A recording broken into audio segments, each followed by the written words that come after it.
Vamos a ver entonces ahora otro tipo de reactor adicional y especial relativo a los de operación tubular, que es una condición particular en donde no hay transferencia de calor.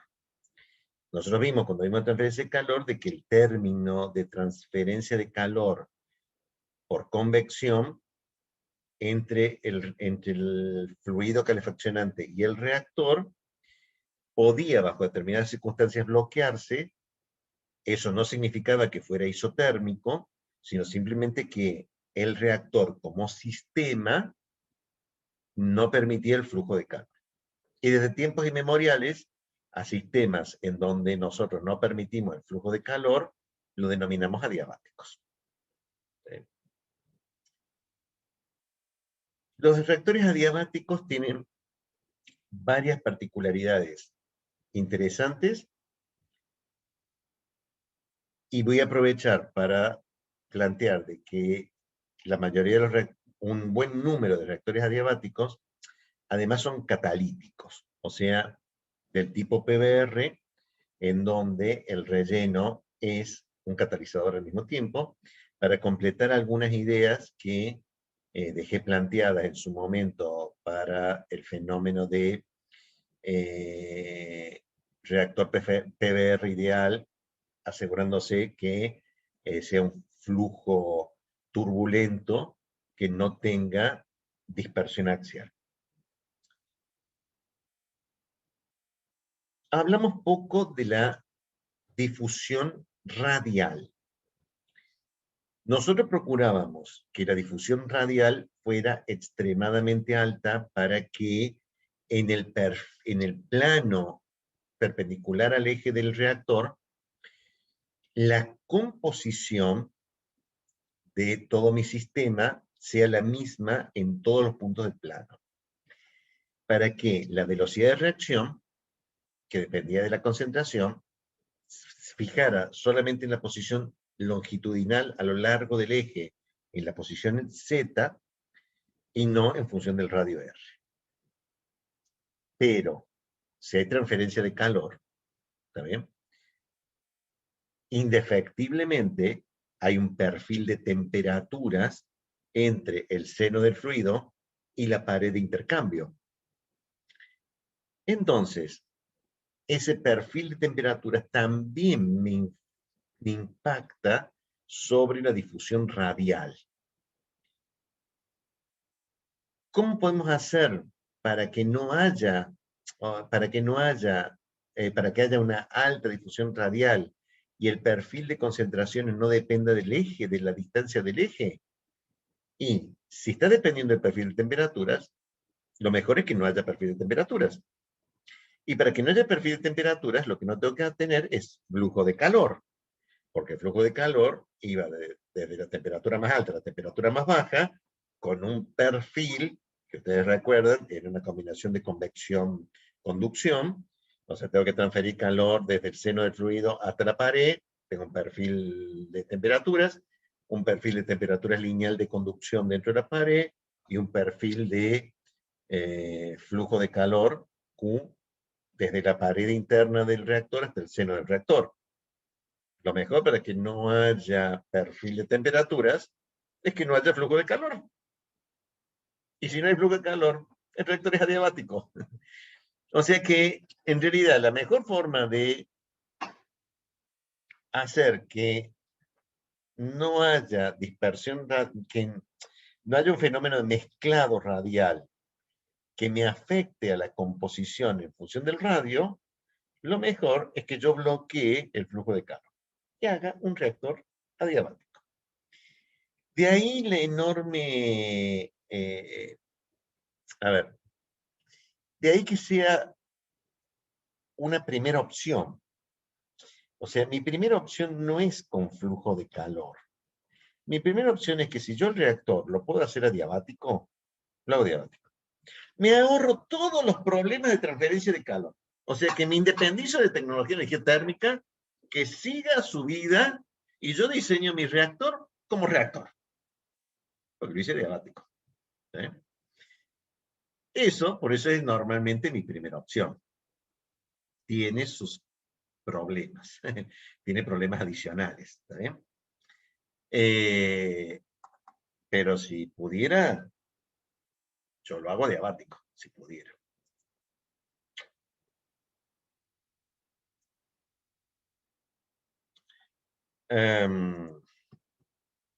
Volviendo a este libro que es el diseño Chemical Reactors from Design to Operation de Trambus, ¿está bien? Concluding remarks. Me tengo que ir a las 4:29, que es donde estaba.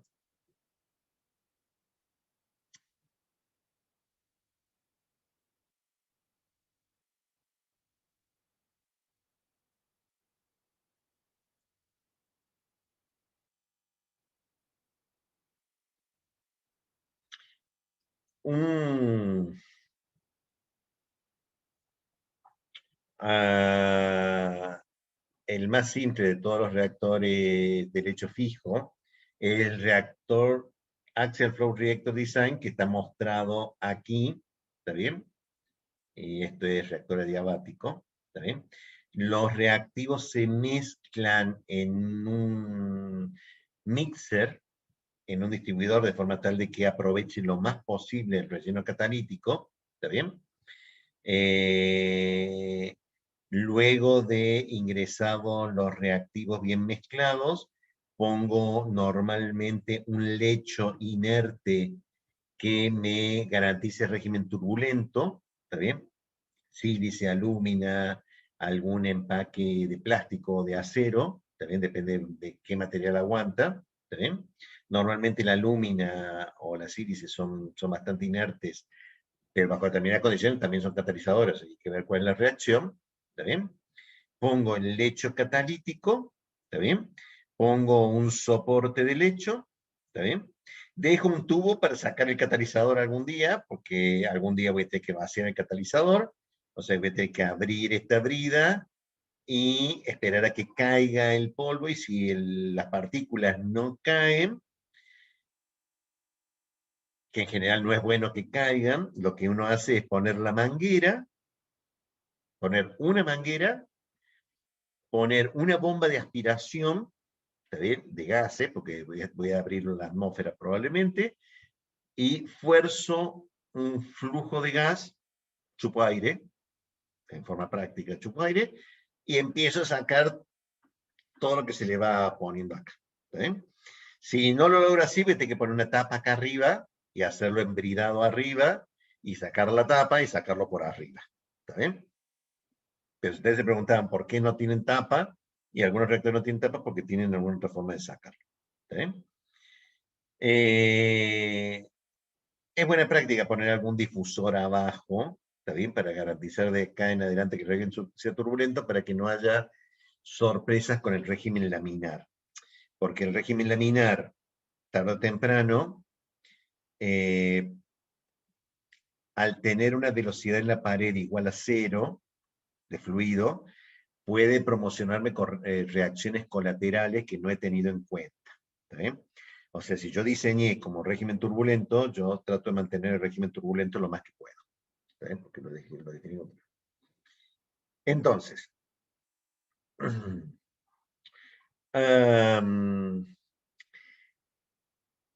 el hecho de que el reactor sea diabático no quiere decir que se hizo térmico.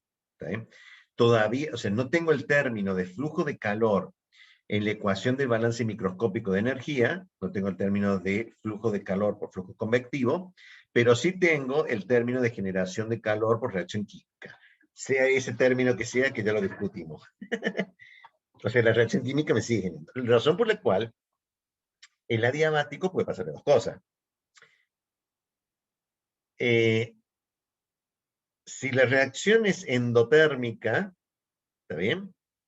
Podría suceder que este reactor adiabático, que es muy bonito, que es el mejor de todo, etcétera, etcétera, pero yo lo toco en la pared y me quema la mano por frío, ¿está bien? Porque la reacción es endotérmica, ¿está bien? El problema es que la velocidad de reacción, con una energía de activación normal, que es positiva, cuando la temperatura baja, la velocidad de reacción, la constante velocidad de reacción, la constante velocidad baja. Y baja tanto que puede dejar de reaccionar. O sea, la velocidad se vuelve tan baja que deja de reaccionar. O sea que si el reactor es endotérmico, tengo que analizar de que no sea muy endotérmico. Si es muy endotérmico, el adiabático estará muy bonito, pero la temperatura de alimentación puede no alcanzarme para que cuando llegue al final del reactor me quede suficiente temperatura como para que la reacción avance. Los reactores endotérmicos adiabáticos se resuelven normalmente con un intercambiador de calor aquí a la entrada, ¿está bien? Calentando los reactivos antes de que ingresen al reactor adiabático, ¿está bien? Con una salvedad. No puedo usar un solo intercambiador de calor. Porque si yo uso un solo intercambiador de calor, lo que estoy haciendo es un reactor flujo-pistón con intercambio de calor. Me va a reaccionar antes de que entre a este sistema. O sea, y no es que me disgusta muchísimo, porque yo necesito mantener el control de las reacciones. O sea, a mí no me interesa que reaccione en cualquier lado, porque las reacciones en mi planta química que se producen en cualquier lado, las considero reacciones descontroladas. Y las reacciones descontroladas matan gente. O sea que yo diseño un reactor para que la reacción se produzca en el reactor, no antes ni después. ¿Está bien? O sea que salido de este reactor debería ser adiabático, me llegó con un perfil de temperatura que la reacción está muerta. ¿Está bien? ¿Puede ser adiabático endotérmico? Sí, pero tengo que subir la temperatura de alimentación. Si es exotérmico, entonces tengo dos fenómenos. El primero, punto caliente. O sea, el punto caliente no desaparece porque sea diabático. ¿Está bien? Es más, se acentúa el problema si la reacción es en un reactor adiabático exotérmico. Se acentúa más. O sea, se vuelve más crítico el análisis de punto caliente en un reactor adiabático. Pero además hay un fenómeno adicional, ¿está bien?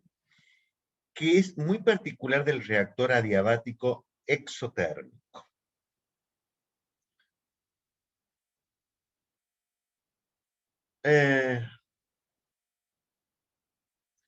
Hay una reacción química. La reacción química es reversible o irreversible. No voy a entrar en esa discusión porque ya la evalué, entre comillas, todas las reacciones son reversibles, todas las reacciones son reversibles.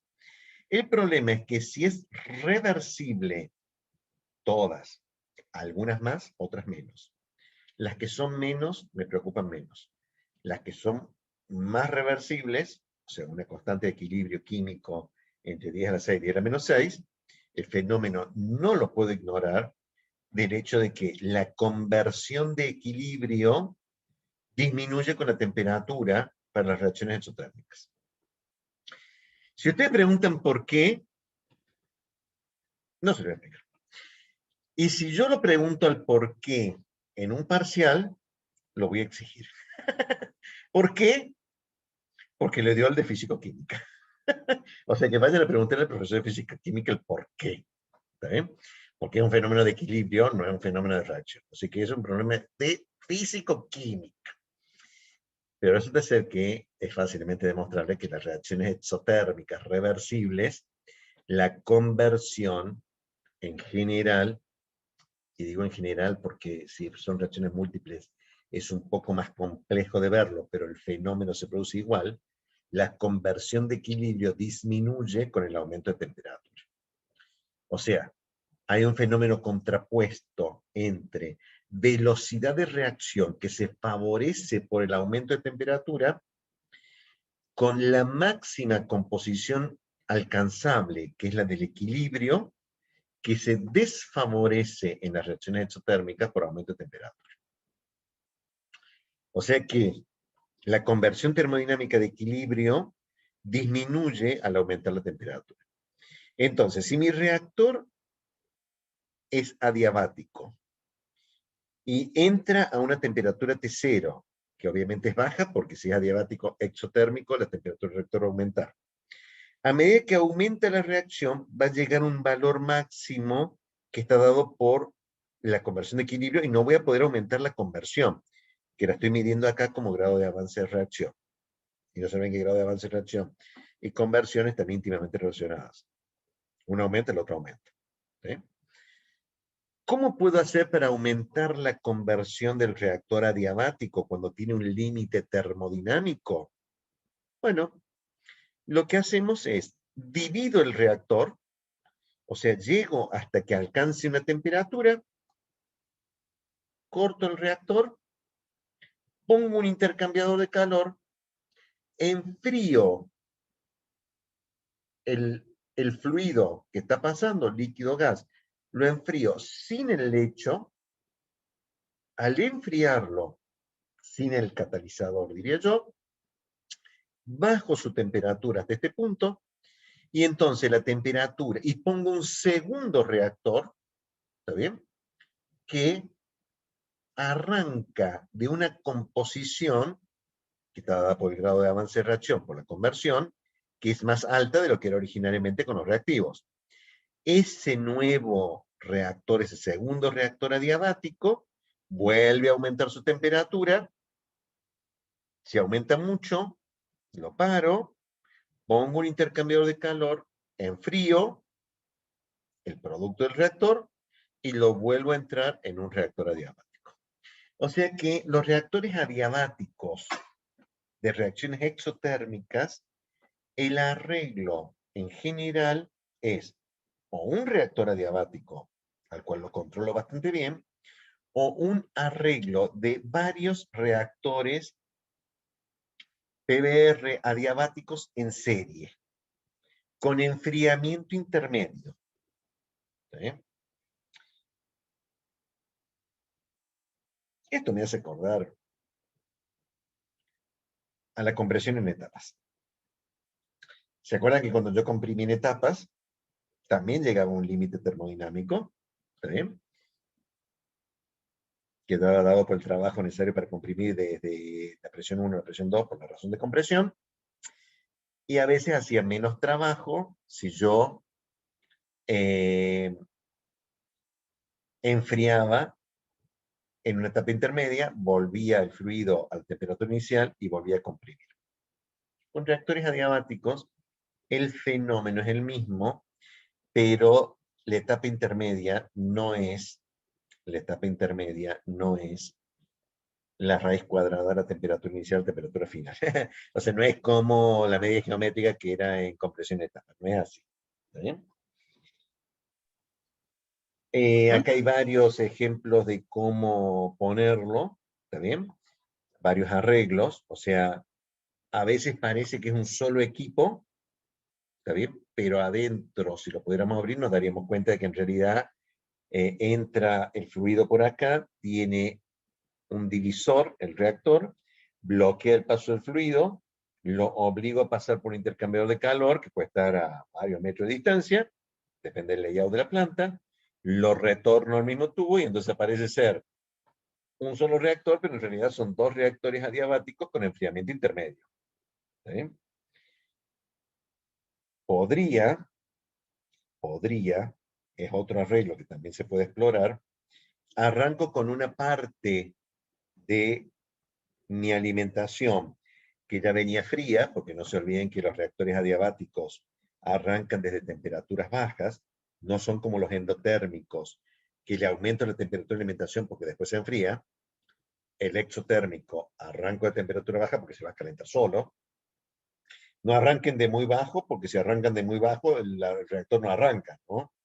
O sea, tienen que explorar varias temperaturas de arranque porque a veces muy bajo no arranca nada, no es tan fácil.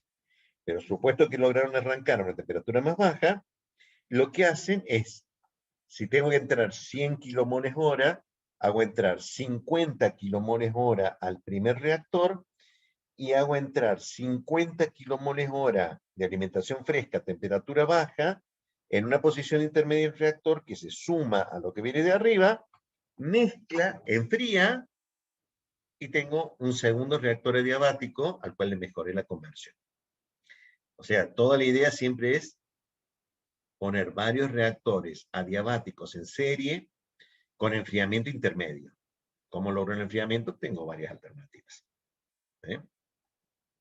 Acá está una hermosa fotito de lo que está diciendo el libro, cuya epígrafe dice, varios reactores catalíticos, lecho fijo usado para reforming. La fotografía muestra 4 reactores en serie, cuyo tamaño incrementa con el grado de conversión. ¿Eh?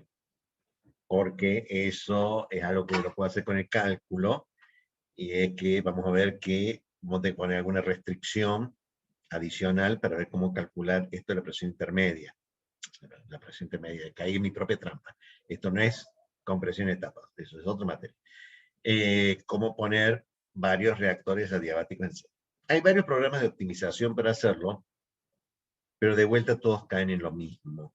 Y es que no hay escenarios en general, que tengan más de 3 o 4 reactores adiabáticos en serie. O sea, el costo de poner los intercambiadores intermedios hace que el costo total del equipo no sea bueno. O sea que más de 3 o 4 reactores adiabáticos en serie normalmente no hay. ¿Sí? Ni en los parciales, porque no tiene sentido poner más de 3 o 4. ¿Sí? Pero sí el que es una opción de diseño muy particular de los reactores adiabáticos. ¿Sí? Porque fíjense que estos no son intercambiadores de calor, estos tienen una aislación y el tubo, una aislación y ya está. ¿Sí? Sí, escucho. Quería hacerle una consulta específica sobre la parte de exotérmica en la parte adiabática. ¿Se podría considerar un reactor adiabático si yo hago, hago una camita de intercambio de calor para lograr mantener la temperatura en todo el reactor? No sé si me explico a la idea que quiero llegar. Sí y no. Por definición de sistema adiabático, no hay flujo de calor. Y no debo confundirlo con isotérmico. El reactor adiabático no es isotérmico, no se mantiene la temperatura constante. La temperatura del reactor adiabático, excepto, obviamente, también existen reacciones que son muy ligeramente, o sea, el calor de reacción, la diferencia de entalpía entre reactivo y producto es muy baja, ¿sí? Existen reacciones de ese tipo, pero en general y por principio hay un delta H de reacción. Hay un cambio en las entalpías debido a la entalpía de formación, a la reacción química y a lo que ha reaccionado. El reactor adiabático no es isotérmico, no tiene flujo de calor. Y al no tener flujo de calor, no tiene perfil de temperatura, porque el perfil de temperatura es el resultado o el producto de un flujo de calor. Y calor era flujo de energía por diferencia de temperaturas. ¿Sí? Pero acá yo bloqueé el flujo de calor por otro motivo, que es poner un aislante. ¿Está bien? No lo estoy haciendo porque las temperaturas son iguales. Yo estoy haciendo un sistema adiabático por bloqueo de calor, poniendo un aislante. ¿Sí? Por eso es que el adiabático tiene un perfil de temperaturas axial y no tiene un perfil de temperaturas radial, porque no hay flujo de calor hacia las paredes, pero no es isotérmico. O sea, las temperaturas no se mantienen constantes. A lo largo del eje, la temperatura del reactor adiabático, que debe ser flujo pistón y debe cumplir con todos los criterios de flujo pistón, ¿sí? Tiene un perfil de temperatura a lo largo del eje, pero no tiene un perfil de temperatura a lo largo del radio, ¿sí? Porque no hay flujo de calor. ¿Se entiende mi respuesta? Sí, sí. Yo pensándolo bien, le hago una consulta más. Eh, ¿Hay casos en los cuales conviene hacerlo isotérmico porque me genera una mejor conversión? O sea, en comparación de uno diabático con un isotérmico. Bien. Los reactores isotérmicos no existen. Son una idealización. O al menos va a ser isotérmico si el calor de reacción es lo suficientemente bajo como para que evolucione sin flujo de calor, porque el calor de reacción es bajo. Hay algunas condiciones para poder lograrlo isotérmico, que es que yo mantenga un muy alto flujo de calor a través de las paredes. ¿Está bien? O sea, si yo logro que el flujo, o sea, eso es una consecuencia extrema del análisis de reactores flujo-pistón con intercambio de calor. ¿Está bien? Esto es,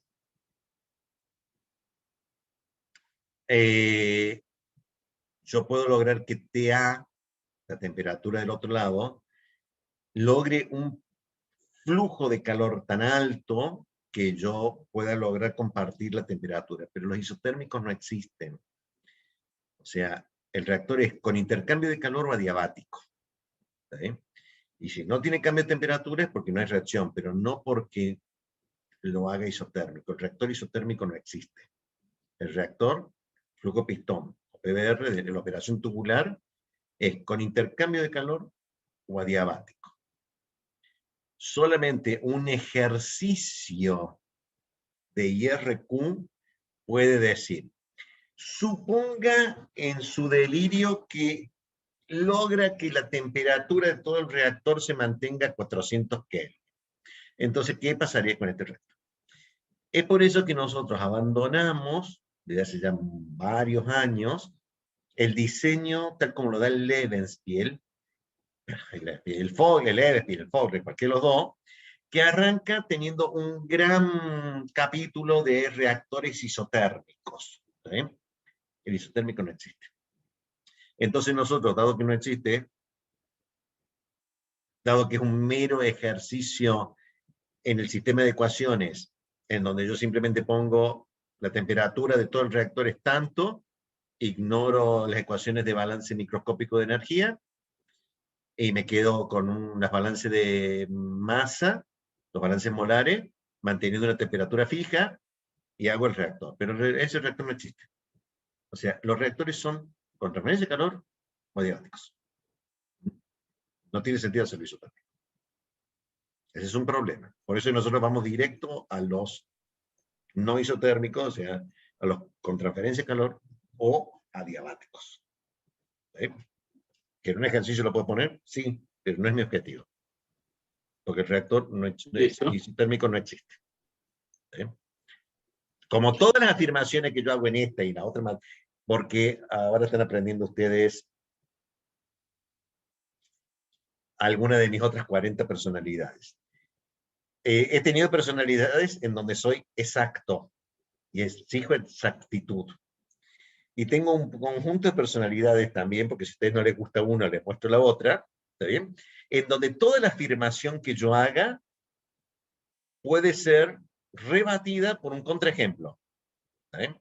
O sea, que el hecho de que yo diga, no existen los reactores isotérmicos, no quita que ustedes me saquen uno y me dicen, sí, pero mire que el reactor que está en Porta es isotérmico. Sí, porque en estas dos materias, esta y la que viene, yo hago afirmaciones que no son de nivel de mi fe inconmovible en las leyes de la termodinámica, ¿sí? Que son exactas. Este es mi... Debo procurar formarlos ustedes pensando en que no es, como dice el Fogler-Levenspiel, de que el reactor es isotérmico, sino que puede que algún caso particular puedan lograr eso, pero no es mi objetivo porque nunca es el problema. El problema es que los reactores de operación tubular son o adiabáticos o con flujo de calor, pero no son isotérmicos. Bien, dicho esto, y para ir cerrando, tengo tiempo. A los reactores adiabáticos, entonces, le voy a agregar esta condición de que no son normalmente de flujo pistón. No son PBR.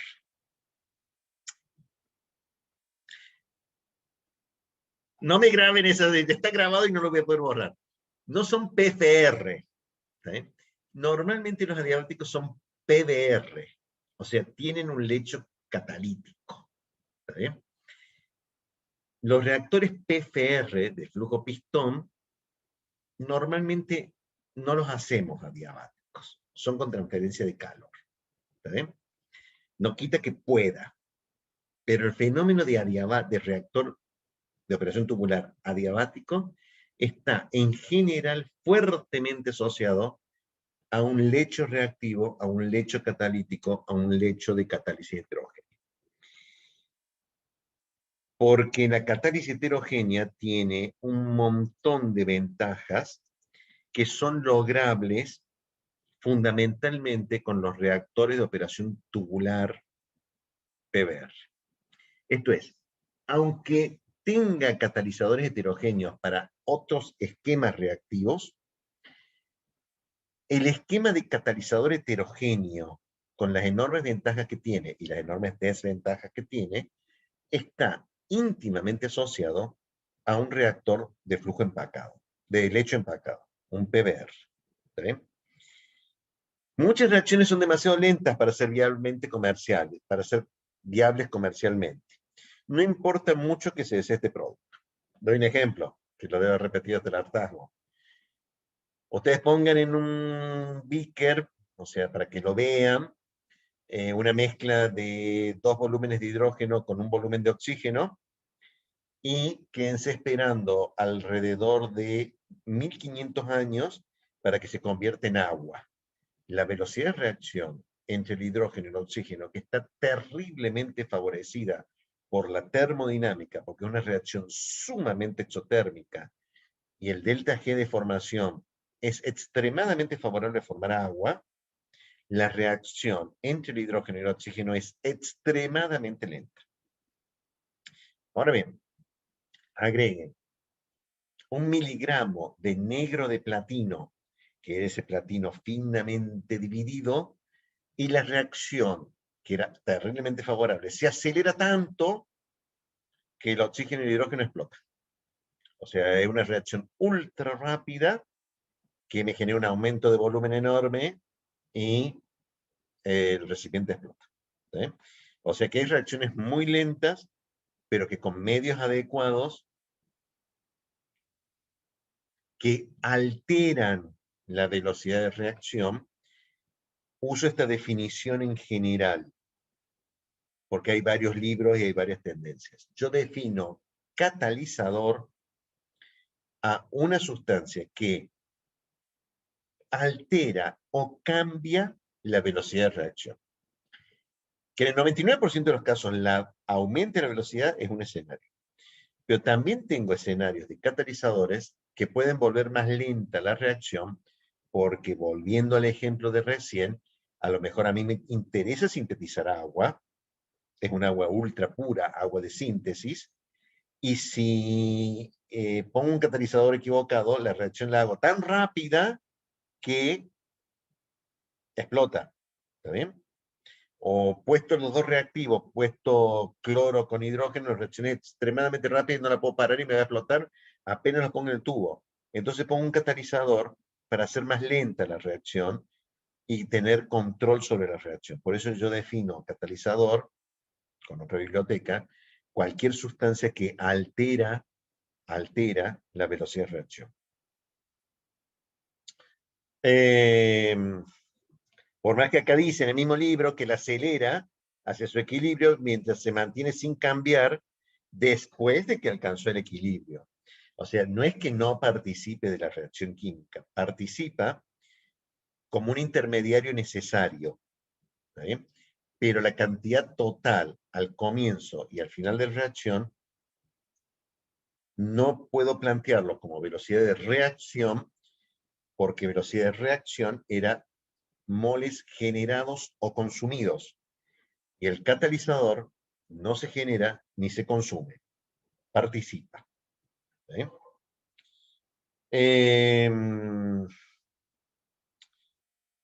¿Qué pasa con este catalizador? Este catalizador puede ser que esté en la misma fase en la cual están los reactivos o productos, o que esté en distintas fases. El problema de que esté en la misma fase, y acá difiere un poco el libro, tengo que aclarar, es que es el mejor catalizador. El mejor catalizador es el homogéneo. Fuera de discusión, no me gusta lo que este libro, leo otros, y la conclusión de los otros es lo mejor que hay, lo que no hay con qué darle es a la catálisis homogénea. Si no fuera por un pequeño problema. La catálisis homogénea me queda en el producto y después lo tengo que separar. Lo cual significa que voy a estar en una etapa de separación posterior del catalizador versus los productos de reacción. Y esa etapa de separación puede ser bastante compleja por todos los problemas que acá del libro, que enumera 2 millones de problemas, pero si puedo, lo hago homogéneo, no lo dudo, no lo dudo. Realmente siempre mejor es lo mejor que hay. Pero no puedo negar que los catalizadores tienen esta dificultad para separar, y la mejor forma de separarlos es tenerlos siempre separados. Y tenerlos siempre separados significa mantenerlos en otra fase distinta de la de los fluidos reaccionantes. Entonces, la catálisis deja de ser homogénea para ser catálisis heterogénea entre un fluido y un sólido, porque el sólido se mantiene dentro del lecho, mientras que los reactivos y los productos pasan. ¿Sí? Eso genera otra serie de problemas. O sea, soluciona uno, la separación. Incluye otro. Puedo alterar con el catalizador la selectividad. Esto es, no solamente puedo alterar la velocidad de reacción, sino que puedo alterar algunas velocidades de reacción o alterarlas en forma distinta si hay varias. Al alterarlas en forma distinta, puedo favorecer o no una reacción versus otra, lo cual significa que cambio la selectividad. Y eso es otro producto, otro resultado importante de usar catálisis heterogénea. La homogénea, ¿puede cambiar la selectividad? Sí, sí, también puede alterar la selectividad. Doy un ejemplo. La catálisis enzimática. La catálisis enzimática no hay nada más específico que una enzima, aunque no sepa lo que es una enzima. Pero sí sé que una enzima es altamente específica, porque vivimos de eso. Entonces son moléculas proteínicas con algo más, dependiendo si yo tengo un glúcido, un lípido, puede tener alguna otra cosa más la proteína, pero que cataliza en forma homogénea una reacción y la puede hacer altamente selectiva. ¿Sí? Entonces la selectividad no es exclusivo de los catalizadores heterogéneos. También hay catalizadores homogéneos, después tengo que separar la enzima. Otro lío, ¿no?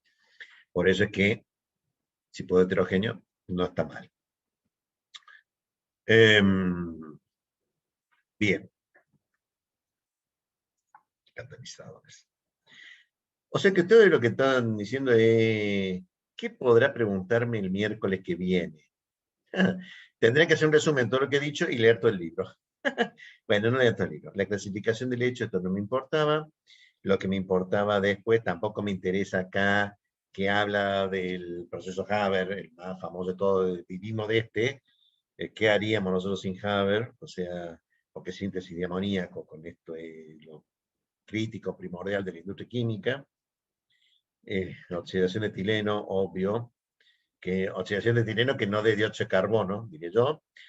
Reforming de nafta, alterar las cadenas carbonadas, isomerizar cadenas carbonadas, reforma de metano para producir hidrógeno, reforming. Olvidemos todo eso que no me interesa, ¿está bien? No me interesa, son ejemplos que hay. Para el análisis de reactor de lecho fijo, no tengo mejor idea, no tiene mejor idea que el libro que poner. Esta me suena conocida. Nuestra vieja y nunca suficientemente bien ponderada ecuación de continuidad. Todos arrancamos de la ecuación de continuidad, el balance microscópico molar, todos, ¿está bien? Lo que pasa es que, como bien lo dice el libro, el número de Peclet para procesos para varios aspectos de relaciones geométricas del reactor de derecho fijo, determina el impacto en los términos de dispersión. Vaya novedad, si lo acabo de preguntar, porque estaba, y ustedes no me creían que la difusividad está, digamos, está caracterizada por el número de Peclet. No me creen. El número de Peclet másico cuantifica la relación del transporte másico masivo al transporte difusivo. Y nosotros definimos el número de Peclet como tanto. ¿Está bien? Porque caracteriza la dispersión. ¿Está bien? Y se llega a las mismas conclusiones que hemos visto. O sea que no tengo nada nuevo. Nada nuevo hasta acá. Lo que yo quiero plantear de nuevo es, y esto también pásenlo por alto porque está mejor en el otro libro eventualmente, es un fenómeno adicional que tengo que tener en cuenta cuando el catalizador hace catálisis homogénea, catálisis heterogénea.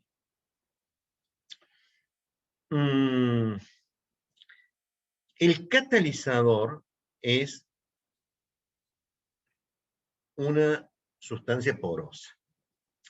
Acá no lo explica, esto lo tengo que ver en el otro libro de reactores químicos, que tiene muy lindos dibujitos.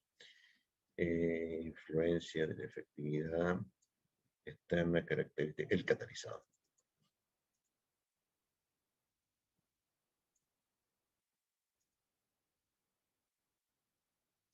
El catalizador es un sólido, normalmente, que tiene esta forma, ¿está bien? O son esferas, o son cilindros extrudados, o son pellet, que es el nombre que lleva esta, o sea, este es un cilindro extruido. Extruido quiere decir que se formó a presión, ¿está bien? Y se hizo este cilindrito. Cuando la relación diámetro-altura del cilindro es aproximadamente 1, ¿está bien? Nunca es exactamente 1, pero puede ser aproximadamente, se denomina pellet, ¿está bien? Y puede estar perforado adentro, tipo Raschig, puede estar con varias perforaciones, puede ser estrellita. Cuando llegaron esto, los ingenieros hicimos algo lindo y se les ocurrió hacer un catalizador en forma de estrellita. ¿Está bien? La verdad que yo jamás lo he visto, excepto en esta pintura jamás lo he visto. Lo más común es el pellet o la esfera. ¿Está bien? Como tal, el catalizador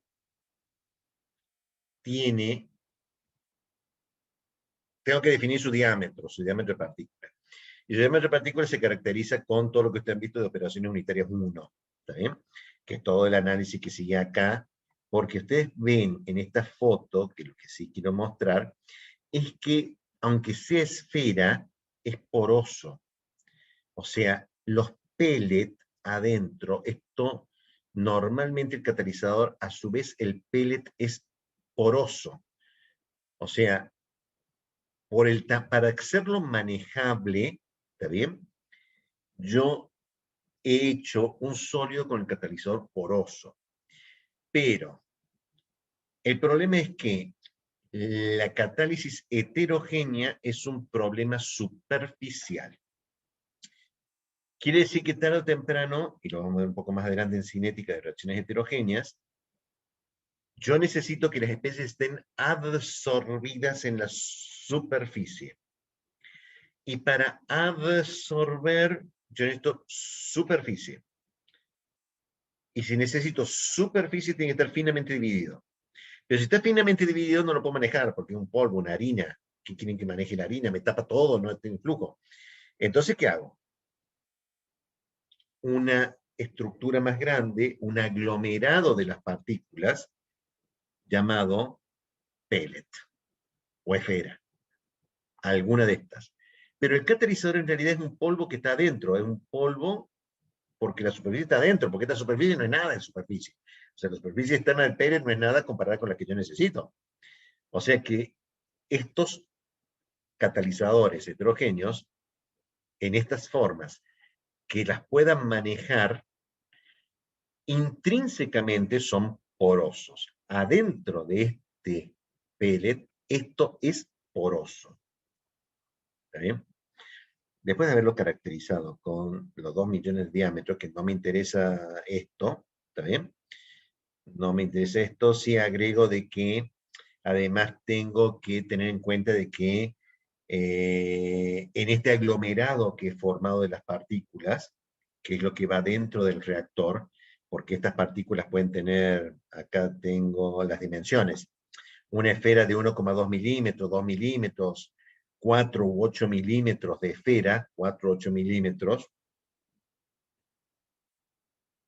depende del ángulo, pero es una cosita así, dedo, ¿está bien? Lo tengo que poner en un reactor de 5 metros de alto. O sea que arriba yo voy a recibir el peso de las 5 toneladas que me está pesando esto en la propia miseria de partículas que están acá, que a su vez son polvos compactados. No sintetizados exactamente, pero polvos compactados. ¿Eh? Bueno, sintetizados, como ustedes lo quieren ver. Que no se me aplasten y se me desarmen como un cubito de azúcar. O sea, a ver, esto es como el cubo del cubito de azúcar. O sea, usted lo presiona un poquitito y se le desarmó todo. Esperen, necesito resistencia mecánica. O sea, pues si no tiene resistencia mecánica, esto cuando lo pongo en el reactor, se me hizo polvo todo. No me sirve nada. ¿Está bien? Por eso existen otros catalizadores adicionales, que lo menciona acá, los catalizadores monolíticos, ¿está bien?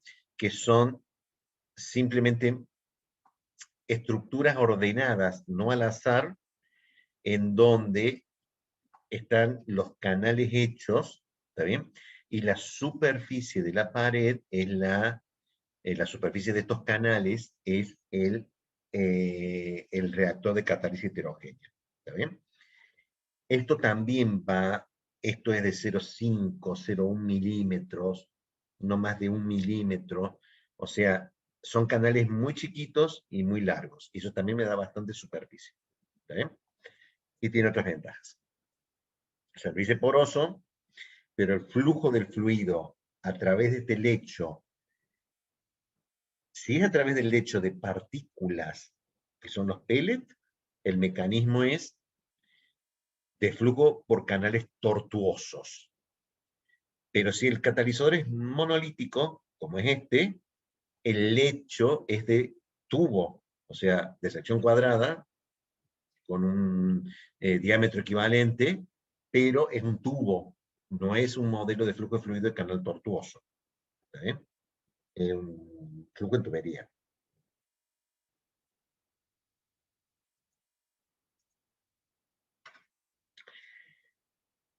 Entonces, en ese fenómeno de ese catalizador, ¿está bien? En todo este sector, o sea, en todo esto, es el pellet. A ver, no puedo rayar acá, así que bueno, pero imagínense que, sí, porque este no es el de derecha. Todo esto es el pellet, ¿está bien? Tengo el seno del fluido, que tiene una concentración. Sobre la superficie del pellet, el pellet está inmóvil con respecto al reactor, no se mueve con el fluido, y sabemos desde fenómeno de transporte que el fluido en la pared tiene una capa límite en donde en la pared la velocidad es cero. Hay un espesor de capa límite y aparece el régimen turbulento. Entonces, hay una capa límite, que acá la llama estancada, pero nosotros la traducimos por capa límite, por fenómeno de transporte, en donde el reactivo deja su régimen turbulento, por más turbulento que lo haya hecho, a un Reynolds de 100.000, siempre hay una capa límite, debe llegar a la capa límite, atravesar la capa límite llegar a la superficie del poro. Una vez que llegó el reactivo a la superficie del poro, tiene que entrar a los canales dentro de los poros de este pellet, hasta llegar al sitio catalítico. ¿Está bien? En el sitio catalítico tiene que producirse la reacción química. Una vez que se formaron los productos, acá voy a tener una alta concentración de productos. Y acá en el seno del fluido tengo una baja concentración de productos. Entonces, tiene que migrar por difusión. Estas moléculas de producto tienen que moverse dentro del poro, llegar a la superficie del pellet y de la superficie del pellet migrar al seno del fluido. Estas son dos cosas, estas 5 etapas, ¿está bien? Que son migrar el reactivo desde el seno del fluido hasta la superficie del pellet por esta capa límite, la velocidad de penetración dentro del poro, la reacción química, la velocidad de desorción del poro, la difusión desde la superficie del pellet al seno del fluido, estas 5 velocidades de migración de moles, ¿está bien? Tiene un problema. Nosotros conocemos solamente esta, la concentración del reactivo en el seno del fluido, que es la que hemos diseñado todo, lo que hemos diseñado hasta el momento es con esa concentración que era la del régimen turbulento, pero no es exactamente la concentración que está dentro del sitio catalítico, y la velocidad de reacción que nosotros conocemos es con la concentración alrededor del sitio catalítico, porque la velocidad de reacción que me publicaron fue bajo condiciones tales que estas otras velocidades no me las minimicé hasta hacerlas despreciables. O sea, la catálisis verdadera, la velocidad de reacción verdadera es la que está publicada y es la de acá. Entonces, tengo que hacer un análisis adicional. Las moléculas de reactivos se mueven a través de la capa límite por difusión molecular, la cual generalmente es modelada como una diferencia lineal de concentraciones. O sea, la fuerza impulsora al flujo de esa molécula es una diferencia de concentraciones entre la del seno del fluido y la concentración del reactivo en la superficie del pellet en moles por metro cúbico. Los reactivos entonces difunden desde la superficie del catalizador, de la superficie del pellet, hasta a lo largo de los poros, o a través de los poros, hasta los sitios catalíticos dentro del sólido. Este movimiento también se debe a difusión molecular. También se puede modelar con la diferencia de concentraciones. ¿Está bien? El sitio catalítico ocurre a lo largo de la longitud del poro, y esa sí es una diferencia. O sea, es cierto que yo tengo un sitio catalítico en el interior del poro, pero en el medio, ¿no tengo otros sitios catalíticos? Sí, también tengo otros sitios catalíticos. A todos les pasa lo mismo, pero todos los sitios catalíticos están a distinta distancia, mientras que esta distancia, que es la de la capa límite, es un espesor que solamente depende del Reynolds. Pero lo que está acá es que además de esta concentración, es variable con la posición.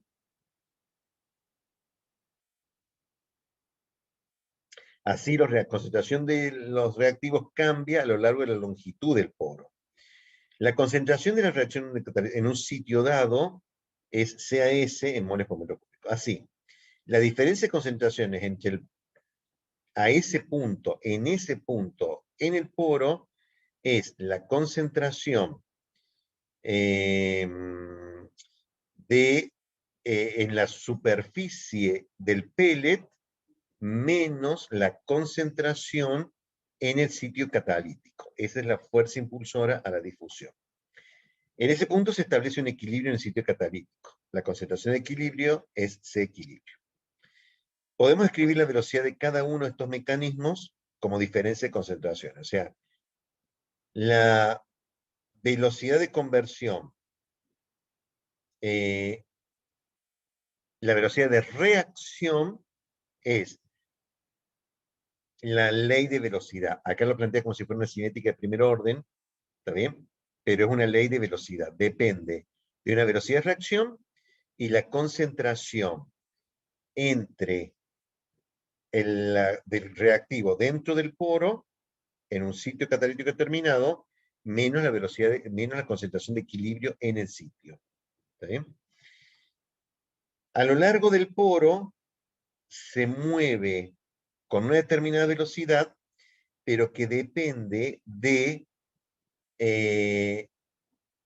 este cociente, que es la sección transversal del poro y el volumen del poro. Este cociente tiene dimensiones de 1 sobre L, o sea, tiene dimensiones de longitud, y es el valor de la longitud promedio que tiene el poro desde la superficie hasta el centro del sitio catalítico, ¿está bien? Es este cociente de área de poro dividido volumen de poro, ¿está bien? Y la velocidad de migración, de difusión desde el seno del fluido hasta la superficie del catalizador está dependiendo de una constante velocidad de transferencia de masa y de el cociente entre la superficie del pellet dividido el volumen del pellet, ¿está bien? Que es perdón, del pellet, del film. La superficie de la capa límite dividido el volumen de la capa límite. O sea que este cociente es 1 sobre el espesor de la capa límite. O sea, porque este cociente es el espesor de la capa límite. ¿Está bien? Haciendo la matemática y todo lo demás, encuentro que yo despejo las diferencias de concentraciones entre el seno del fluido y la concentración de equilibrio dentro del catalizador, o sea, desde aquí hasta aquí, que es lo que yo puedo medir, e interpreto todas esas velocidades intermedias como resistencias a la difusión. ¿Sí? O sea que convertí todo eso en diferencias, esto lo hemos hecho para transferencia de calor, es el mismo principio de transferencia, y llega, lean lo del libro, a que la resistencia global, esto equivale al coeficiente global de transferencia de calor U, depende de una resistencia por la reacción química dentro del poro y una resistencia al flujo de fluido desde el seno del fluido hasta la superficie del pellet. Este término incluye la reacción química con un término eta llamado factor de efectividad, que indica cuán difícil le es a las moléculas penetrar, atravesar todo el interior del poro para llegar al sitio reactivo. Entonces, globalmente, divido estas resistencias al paso fluido en dos grandes fenómenos, en tres grandes fenómenos. Uno, un problema desde el seno del fluido hasta la superficie del pellet. Un fenómeno desde la superficie del pellet hasta el sitio reactivo que los voy a englobar porque voy a hacer uso de la velocidad de reacción publicada sin fenómenos difusionales, que es esta constante velocidad de la reacción química, y un factor que tiene que ver con este fenómeno de que se produce la reacción a lo largo de todo el poro y tengo un problema de transferencia de masa dentro de él. O sea que voy a decir que ese fenómeno dentro del poro, que tiene longitudes variables, versus la resistencia en la capa límite, que es un espesor fijo y depende del Reynolds, ¿está bien? Ese fenómeno de difusión dentro del poro lo voy a meter como factor de efectividad.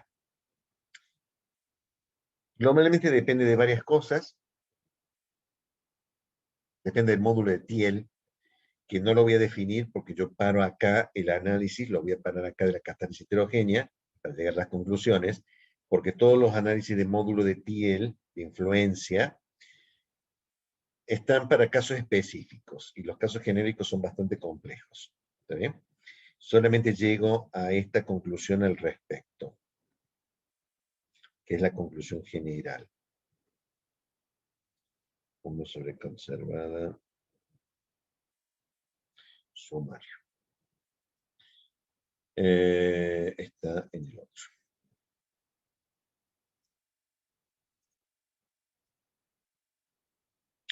Este libro también habla de todo esto, pero está tan largo que no me interesa todo el análisis acá que tiene todo esto.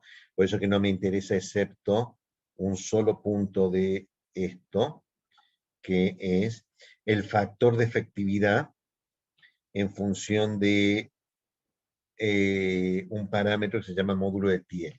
¿Está bien? Que a grandes rasgos lo que significa es simplemente que si yo logro mantener este parámetro bajo, el factor de efectividad tiende a 1.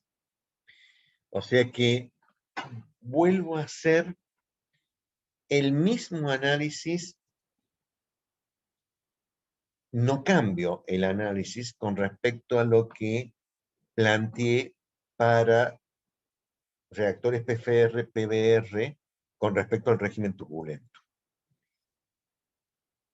Le agrego al PBR que nosotros vimos recién, que tenía que tener una determinada relación longitud de reactor sobre diámetro de partícula, para que el régimen sea turbulento, para que el número de Peclet sea bajo, ¿está bien?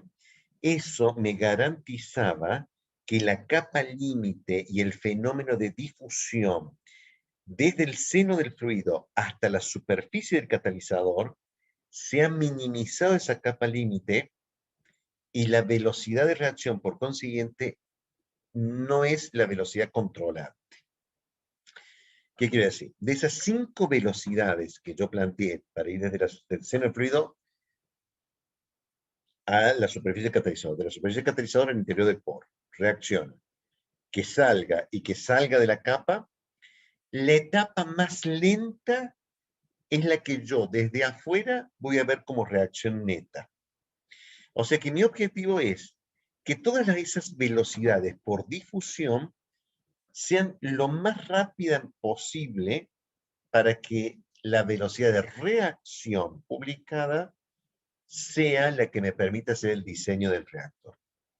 Y eso yo logro minimizar el impacto de la difusión y aumentar la velocidad de migración de los componentes a la superficie del pellet, manteniendo un número de Peclet y por consiguiente un Reynolds dentro del lecho de partículas, que es el que nosotros habíamos planteado. Pero lo que no dije en ese momento es que en el catalizador heterogéneo hay un fenómeno adicional que es desde la superficie del pellet hasta el punto catalítico, que no solamente depende de la concentración en esa distancia, porque puntos catalíticos están a varias distancias. Ese fenómeno, ese impacto, está correlacionado por la efectividad. ¿Está bien? Y esa efectividad está correlacionada en general con un número dimensional llamado módulo de Thiel. Que nuevamente voy a dar una descripción general, pero que está dependiendo bastante de la cinética. O sea, depende del modelo cinético, cómo se expresa el módulo de Thiel. Por eso que ya no me es tan fácil como con otros números mencionales, excepto mencionar que figura. Y todo lo que yo voy a decir es que en un caso particular, todo lo que yo tengo que hacer es referirme a esa cinética en particular y analizar la efectividad en función del módulo de Thiel para ese caso particular, para que la efectividad se acerque a 1 y mi reactor opere como yo lo he diseñado con las suposiciones de flujo pistono de PBR. Entonces, resumiendo, los reactores adiabáticos tienen algunos aspectos particulares: falta de perfiles de temperatura, falta de perfiles de composición radial, un incentivo a poner varios lechos catalíticos en serie, y que son normalmente con catalizador heterogéneo, y que la catálisis heterogénea para el diseño de los PBR, al fenómeno que yo ya le he estado dando, le agrego el de efectividad, que es un problema de transferencia de masa desde la superficie del pellet hasta el seno del lecho catalítico. Esto más caída de presión, que es un video que ya he subido, que es muy pavo, comparado con esto, forma parte de lo que vamos a ver el próximo miércoles. ¿Estamos hasta acá? Bien. Profe, ¿qué